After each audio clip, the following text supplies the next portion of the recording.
வீசிப்போன புயலில் என் வேர்கள் சாயவில்லை ஒரு பட்டம் பூச்சி மோத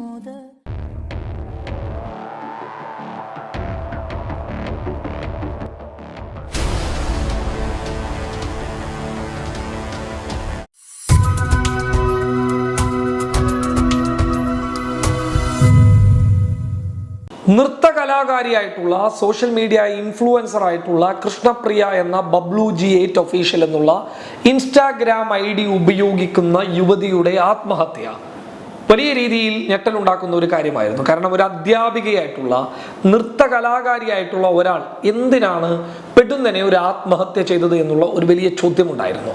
അതിന് വ്യക്തമായ ഉത്തരങ്ങളൊന്നും ഉണ്ടായിരുന്നില്ല. അതിൽ പോലീസിന്റെ പ്രാഥമിക വിവരത്തിൽ പോലീസ് പറഞ്ഞിട്ടുള്ള ഒരു കാര്യം എന്ന് പറയുന്നത് ഈ പറയപ്പെടുന്ന നൃത്തകലാകാരിയായിട്ടുള്ള അധ്യാപികയായിട്ടുള്ള കൃഷ്ണപ്രിയയുടെ മൊബൈൽ ഫോൺ കൃഷ്ണപ്രിയയുടെ തന്നെ അച്ഛൻ വാങ്ങി വെച്ചു എന്നുള്ളതാണ്.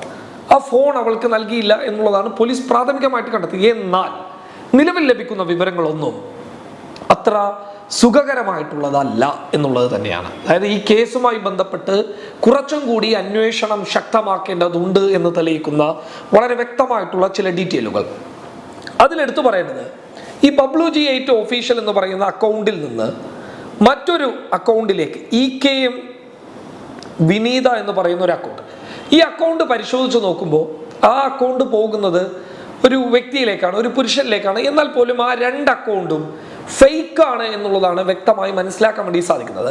ഇതിൽ എടുത്തു പറയേണ്ട ഒരു കാര്യം, ഈ പറയപ്പെടുന്ന കൃഷ്ണപ്രിയ ഈ ഫേക്ക് അക്കൗണ്ടിന്റെ കമന്റ് ബോക്സിൽ ഇവള് ആത്മഹത്യ ചെയ്യുന്നതിന് കുറച്ച് ദിവസങ്ങൾക്ക് മുൻപ് കുറച്ച് കാര്യങ്ങൾ കമന്റ് ചെയ്തിരുന്നു. അതിൽ എടുത്തു പറയേണ്ട ഒരു കാര്യം എന്ന് പറയുന്നത്, please come inbox, please it's my request, നിങ്ങൾക്കൊക്കെ എന്താ പറ്റിയത് എന്നും കൂടെ ഉണ്ടാകും എന്നൊക്കെ പറഞ്ഞിട്ട് ഇപ്പോൾ എന്താ നിങ്ങൾ ചെയ്യുന്നുള്ളത്. എന്നിട്ട് തുടരെ വരുന്നത് പ്ലീസ്, പിന്നീട് വരുന്നത് നിങ്ങൾക്ക് കാര്യം പറഞ്ഞുകൂടെ, ഹലോ ഒന്ന് ഇൻബോക്സ് വാടോ പ്ലീസ്, ഒന്ന് റീപ്ലൈ തരാമോ എന്നുള്ള നിങ്ങൾക്ക് ഇവിടെ കാണാൻ വേണ്ടിയിട്ട് സാധിക്കും. വളരെ വ്യക്തമായിട്ടുള്ള കമന്റുകളാണ്. അത് ഒരു ഫേക്ക് ഐഡിയിലാണ് ഈ പറയപ്പെടുന്ന ഇൻസ്റ്റാഗ്രാമിൽ 2 ലക്ഷത്തോളം ഫോളോവേഴ്സ് ഉള്ള നൃത്തകലാകാരിയായിട്ടുള്ള ഒരു അധ്യാപിക ഒരു ഫേക്ക് അക്കൗണ്ടിന് താഴെയാണ് ആ ഫേക്ക് അക്കൗണ്ടിനെ മെൻഷൻ ചെയ്തുകൊണ്ട് ഇങ്ങനെ എഴുതിയിട്ടുള്ളത്. ആ അക്കൗണ്ട് ഉപയോഗിക്കുന്ന വ്യക്തി ആരാണെന്ന് അറിയില്ല. അതെന്തായാലും ഒരു പുരുഷനായിരിക്കാം എന്നുള്ളത് തന്നെയാണ് നിലവിൽ ലഭിക്കുന്ന റിപ്പോർട്ടുകൾ വ്യക്തമാക്കുന്നത്. കാരണം അങ്ങനെയുള്ള സംഭവങ്ങളിലേക്ക് കാര്യങ്ങൾ പോകാനുള്ള കാരണം ഈ അക്കൗണ്ടിൽ അതിന്റെ പ്രൊഫൈൽ, ഈ അക്കൗണ്ടിന്റെ ഡീറ്റെയിൽസ് എടുത്ത് നോക്കുമ്പോൾ അതിന്റെ പ്രൊഫൈൽ പിക്കിൽ കാണുന്നത് ഒരു പുരുഷന്റെ ചിത്രമാണ്. എന്നാൽ ആ പറയപ്പെടുന്ന വ്യക്തി തന്നെയാണോ ഇതിന് പിന്നിലുള്ളത് എന്നുള്ളത് വ്യക്തമല്ല. അപ്പൊ സ്വാഭാവികമായിട്ടും ഇങ്ങനെ ഒരു അവസാന മെസ്സേജ്, അല്ലെങ്കിൽ അങ്ങനെ വേണമെങ്കിലൊക്കെ വിശേഷിപ്പിക്കാൻ പറ്റുന്ന, മരിക്കുന്നതിന് കുറച്ച് ദിവസങ്ങൾക്ക് മുൻപുള്ള വളരെ പ്രാധാന്യം തോന്നിക്കുന്ന ഈ കമന്റുകൾ സ്വാഭാവികമായിട്ടും അന്വേഷിക്കേണ്ട കമന്റുകൾ തന്നെയാണ്. എന്തിനാണ് ഇങ്ങനെയൊരു വ്യാജ അക്കൗണ്ട്? ഞാൻ എടുത്തു പറയാണ്, ഇത്രയും ഇൻഫ്ലുവൻസർ ആയിട്ടുള്ള, ഇത്രയും അധികം ആളുകൾ ഫോളോ ചെയ്യുന്ന ഒരാളായിട്ട് പോലും എങ്ങനെയാണ് ഈ വ്യാജ അക്കൗണ്ടിൽ ഇത്രത്തോളം വലിയ ഒരു ആത്മബന്ധം വെച്ച് പുലർത്തിയത്? ആ കമന്റുകളിൽ വളരെ വ്യക്തമായിട്ട് നമുക്ക് കാണാൻ വേണ്ടിയിട്ട് പറ്റുന്ന ഒരു കാര്യം എന്ന് പറയുന്നത്, ഏതൊരു സമയത്തും കൂടെ ഉണ്ടാകും എന്നല്ലേ പറഞ്ഞത് എന്നുള്ളതാണ്. അപ്പൊ ഈ ഒരു ഫേക്ക് അക്കൗണ്ടിലേക്ക് എങ്ങനെയാണ് പെട്ടത്? ഈ ഒരു ഫേക്ക് അക്കൗണ്ട് ഇതുപോലെ ആരെയെങ്കിലും വഞ്ചിച്ചിട്ടുണ്ടോ, ആരെയെങ്കിലുമൊക്കെ ഇതുപോലെ പെടുത്തിയിട്ടുണ്ടോ എന്നുള്ളത് പോലീസ് അന്വേഷിക്കേണ്ട കാര്യമാണ്.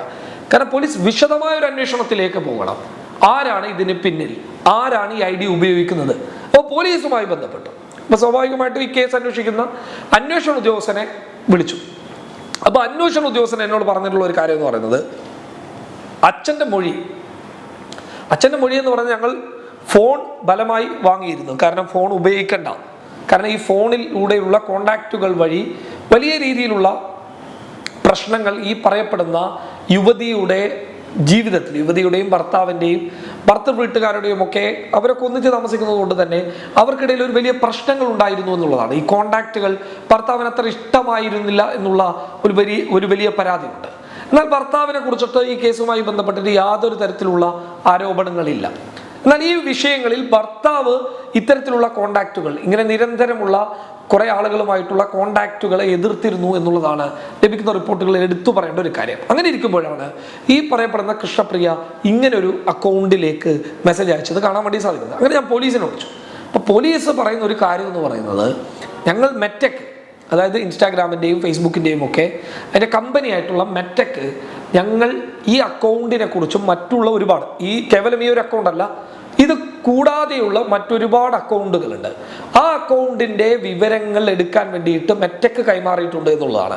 അതുകൂടാതെ ഈ പറയപ്പെടുന്ന കൃഷ്ണപ്രിയയുടെ WG8 എന്ന് പറയുന്ന ഒഫീഷ്യലിൻ്റെ ഉടമയുടെ വാട്സപ്പിലേക്ക്, അവരുടെ മൊബൈൽ ഫോണിലേക്ക് എത്രയാണോ കോളുകൾ വന്നിട്ടുള്ളത്, ആ കോളുകൾ ആരൊക്കെയാണോ വിളിച്ചത്, അതുപോലെ തന്നെ വാട്സപ്പിൽ അയച്ചിട്ടുള്ള മെസ്സേജുകൾ, ആരുടെ വന്ന മെസ്സേജുകൾ, അതിലെ കോണ്ടാക്റ്റുകൾ ആരുടേതാണ് എന്നുള്ള അന്വേഷണം പോലീസ് നടത്തുകയാണ്. അപ്പോൾ പോലീസ് ഇങ്ങനെ വളരെ ക്ലിയർ ആയിട്ട് ഈ വിഷയത്തിൽ ഒരു അന്വേഷണം നടത്തണം എന്നുണ്ട് എങ്കിൽ കുടുംബത്തിൻ്റെ പരിപൂർണ പിന്തുണ ആവശ്യമാണ്. കേവലം ഇതൊരു കൃഷ്ണപ്രിയയുടെ മാത്രം ഒരു വിഷയമായിട്ട് എനിക്ക് തോന്നുന്നില്ല. മറിച്ചിട്ട് ഇത്തരത്തിൽ സോഷ്യൽ മീഡിയ കാരണം വഞ്ചിക്കപ്പെട്ടു പോകുന്ന ഒരുപാട് ആളുകൾ ഉണ്ടാകാം. ഇതിൽ വഞ്ചിക്കപ്പെട്ടു എന്നൊക്കെ പറയുന്നത് എത്രത്തോളം ശരിയാണ് എന്നുള്ളത് നമ്മൾ പരിശോധിക്കേണ്ടതുണ്ട്. നമ്മൾ പോയി വീഴുകയാണ്. അതിപ്പോൾ ഞാൻ ചെയ്തു കഴിഞ്ഞാൽ, ആര് ചെയ്തു കഴിഞ്ഞാലും അങ്ങനെ തന്നെയാണ് അത് പറയാനുള്ളത്. ഇപ്പം എനിക്ക് പറയാനുള്ള ഒരു കാര്യം എന്ന് പറയുന്നത്, സോഷ്യൽ മീഡിയയെ ആകെപ്പാടെ കുറ്റം പറയുകയല്ല, മറിച്ച് സോഷ്യൽ മീഡിയ കാരണം ഒരുപാട് കുടുംബങ്ങൾ ജീവിക്കുന്നുണ്ട്, ഒരുപാട് വ്യക്തികൾ ഇന്ന് ജീവിക്കുന്നുണ്ട്, ഒരുപാട് കമ്പനികൾ ജീവിക്കുന്നുണ്ട്, ഒരുപാട് ആളുകൾ ഇന്ന് സോഷ്യൽ മീഡിയയെ ആശ്രയിച്ച് ജീവിത മാർഗമാക്കി കണ്ട് മുന്നോട്ട് പോകുന്നുണ്ട്. അപ്പോൾ വലിയൊരു പോസിറ്റീവ് വശം ഒരു സൈഡിലുണ്ട്. എന്നാൽ ഈ അടുത്ത കാലത്ത് ഇത്തരം ആത്മഹത്യകളൊക്കെ കണക്ട് ചെയ്തിട്ട് നോക്കുമ്പോൾ ആ കണക്ഷനിലൊക്കെ വ്യക്തമായി നമുക്ക് മനസ്സിലാകുന്ന ഒരു കാര്യം എന്ന് പറയുന്നത്, സോഷ്യൽ മീഡിയ കാരണം ഒരുപാട് ആളുകളുടെ ജീവിതവും ഇല്ലാതാകുന്നു എന്നുള്ളതാണ്. അതൊരു വലിയൊരു പോയിന്റാണ്. അപ്പോൾ അത് ഇല്ലാതാകുന്നത് എങ്ങനെയാണെന്ന് ചോദിച്ചു കഴിഞ്ഞാൽ, നമ്മുടേതായിട്ടുള്ള മിസ്റ്റേക്കുകൾ, നമ്മുടേതായിട്ടുള്ള പിഴവുകൾ കാരണമാണ്. നമ്മുടേതായിട്ടുള്ള ഇപ്പോൾ ഈ പറയപ്പെടുന്ന കൃഷ്ണപ്രിയ കമന്റ് ചെയ്തു എന്ന് പറയപ്പെടുന്ന ID, അയാൾ ആരാണെന്നോ ID എന്താണെന്നോ അയാൾ എന്താണോ ചെയ്യുന്നത് എന്നുള്ളത് പോലും ID-യിൽ വ്യക്തമാക്കിയിട്ടില്ല എന്നുള്ളതാണ്. അപ്പൊ ഈ ID ഉപയോഗിക്കുന്ന വ്യക്തി ആരാണ് എന്നുള്ളത് അറിഞ്ഞു കഴിഞ്ഞാൽ ആ വ്യക്തിക്ക് ഇതിൽ പങ്കുണ്ട് എന്നൊന്നും നമുക്ക് പറയാൻ പറ്റില്ല. പക്ഷേ എങ്കിൽ പോലും എന്തായിരുന്നു ഇത്രയും വലിയൊരു ആത്മബന്ധം ഈ ഫേക്ക് ID-യുമായിട്ട്? ഒരു ഒറിജിനൽ ID ആണെങ്കിൽ നമുക്ക് അയാളുമായിട്ട് ബന്ധപ്പെട്ടാൽ മനസ്സിലാക്കാൻ പറ്റുമായിരുന്നു. പക്ഷെ ഈ ID-യിൽ ബന്ധപ്പെട്ടിട്ടും ഇയാൾ ആരാണ്, എന്താണ് എന്നുള്ളത് അറിയാൻ പറ്റാത്തപ്പോൾ സ്വാഭാവികമായിട്ട് ഇങ്ങനെ ഒരു ഫേക്ക് ID-യിലേക്ക് എന്തിനാണ് ഇത്രത്തോളം കമന്റുകൾ ചെയ്തത്, എൻ്റെ ഇൻബോക്സിലേക്ക് വരൂ എന്ന് പറയാൻ മാത്രം ഈ ഫേക്ക് ID-യുമായിട്ടുള്ള ബന്ധം എന്താണ്? ഇത് വിശദമായിട്ടുള്ള ഒരു അന്വേഷണത്തിന് വെക്കണമെന്ന് പറയുന്നത്, ഈ ID ഇത്തരത്തിൽ ഈ കേസിൽ എന്തെങ്കിലും ഒരു ഇടപെടൽ ഉണ്ടായിട്ടുണ്ട് എങ്കിൽ മറ്റു പല കേസുകളിലും ഉത്തരം കിട്ടാത്ത ചോദ്യങ്ങൾക്ക് ചിലപ്പോൾ ഈ ID കാരണം ഉത്തരം കിട്ടിയേക്കാം. അതുകൊണ്ട് തന്നെ പോലീസ് ആ ID ആരാണ് ഉപയോഗിക്കുന്നത്, അയാൾ വ്യക്തമായി ചോദ്യം ചെയ്തു കഴിഞ്ഞാൽ ഈ കേസുമായി ബന്ധപ്പെട്ടിട്ടുള്ള വ്യക്തമായ വിവരങ്ങൾ കിട്ടും. അത് സമൂഹത്തിന് ഉപകാരമാകുന്നത് എങ്ങനെയാണ് എന്ന് ചോദിച്ചു കഴിഞ്ഞാൽ, ഇത്തരം കാര്യങ്ങൾ വ്യക്തമാക്കിയിട്ട് പോലീസ് തന്നെ ഇങ്ങനെ ഒരു ഇൻസിഡന്റ് ഉണ്ടായിരുന്നു, ആ സംഭവത്തിൽ ഞങ്ങൾ അന്വേഷിച്ചപ്പോൾ ഇന്നൊരു ID-യിലേക്ക് മെസ്സേജ് അയച്ചതായിട്ട് കണ്ടു, പിന്നീട് ഞങ്ങൾ അന്വേഷിച്ചപ്പോൾ അത് ഇന്ന വ്യക്തിയാണ്, ഇന്ന ആളാണ്, അയാൾ ഇങ്ങനെയൊക്കെ ചെയ്തിരുന്നു, ചിലപ്പോൾ അങ്ങനെ ആയിരിക്കാം, ചിലപ്പോൾ അങ്ങനെ ആയിരിക്കില്ല. അപ്പൊ അങ്ങനെയാണെങ്കിൽ അതൊരു ഇൻഫോർമേഷൻ ആവും, ആളുകളിലേക്ക് എത്തിപ്പെടാനുള്ള ഒരു വലിയ ഇത്തരം ചതിക്കുഴികൾ പഠിക്കാനുള്ള, അത് ഔദ്യോഗികമായിട്ട് തന്നെ അതിനെക്കുറിച്ചിട്ടുള്ള വിവരങ്ങൾ പോലീസ് കൈമാറിക്കഴിഞ്ഞാൽ ഒരുപാട് ഉപകാരമായിരിക്കും. എന്നാൽ പോലും ഇത്തരം പറയുന്ന കാര്യങ്ങൾ കൊണ്ടൊന്നും ഇവിടെ മാറ്റങ്ങളൊന്നും ഉണ്ടാകാൻ വേണ്ടിയിട്ട് പോകുന്നില്ല. എന്നാലും ഈ അവസാനത്തെ കമന്റ് അത് വ്യക്തമായി പഠിക്കേണ്ടതാണ്, വിശദമായിട്ട് ചർച്ച ചെയ്യേണ്ടതാണ്, വ്യക്തമായൊരു അന്വേഷണം ഉണ്ടാവേണ്ടതാണ്. News desk public Kerala.